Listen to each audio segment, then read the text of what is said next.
আলহামদুলিল্লাহ, আসলে মাটির গ্রানটা হচ্ছে অন্যরকম। সন্দীপ যখন জোয়ার আসে তখন কিন্তু এই ঘাটের সাথে আমাদের স্পিড বোট গুলো থাকে, আর যখন জোয়ার চলে যায় তো নেচে দিকে মোটামুটি ফিস ফিস করে।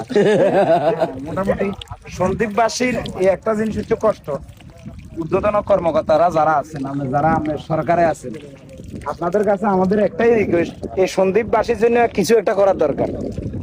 একটা ফেরিতে তো আর হয় না। সন্দীপে আমি যতটুকু শুনছি প্রায় 5 লক্ষর মতন মানুষ বসবাস করে। বিশ্বাস করবেন নি, যখন একটা মানুষ অসুস্থ হয়ে যায়, অসুস্থ হয়ে গেলে দেখা গেছে কি রুগীটা নিতে হইলে আমরা নিতে হবে হয় চট্টগ্রাম না ঢাকাতে। কিন্তু এইভাবে যদি আমরা রোড ইয়েটা থাকে, জায়গাটা থাকে, একটা রুগী নিয়ে সম্ভব ঢাকা চিটাং যাওয়ার সম্ভব না।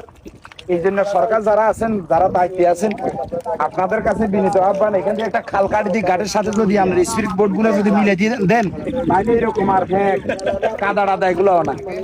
আর রান্না করে কি রকম আনারা বই বই তো এটা ছাড়া আমরা কোনো কাম নেই।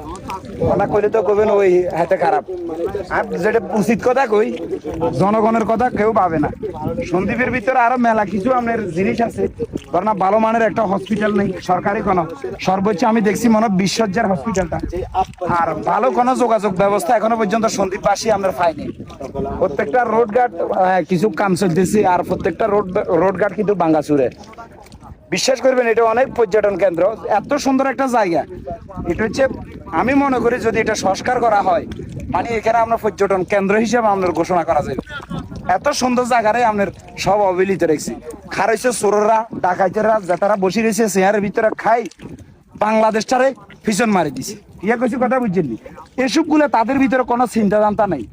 কিন্তু এই কথাটা বলার কারণ হচ্ছে, ভাই আমি সন্দীপ জীবনে কখনো আসিনি, আজকে এসেছি, আজকে 2 দিন হলেও আসছি। এত সুন্দর একটা জায়গা যদি আমরা পরিবেশটা যদি অ্যাকুরেট করি নে, অনেক ভালো লাগবে। বাংলাদেশের ভিতরে ভালো একটা জায়গা পরিচিত হইব সন্দীপ। তো সবাই ভালো থাকবেন, সুস্থ থাকবেন, আমাদের জন্য দোয়া করবেন। আর সন্দীপবাসীর লেগেও দোয়া করি। বহুত বেশি নয়, খাল কাটি দিলে মোটামুটি স্পিড বোটকে নিয়ে না লেগ দেবে। কি কিছু কথা বুঝেননি।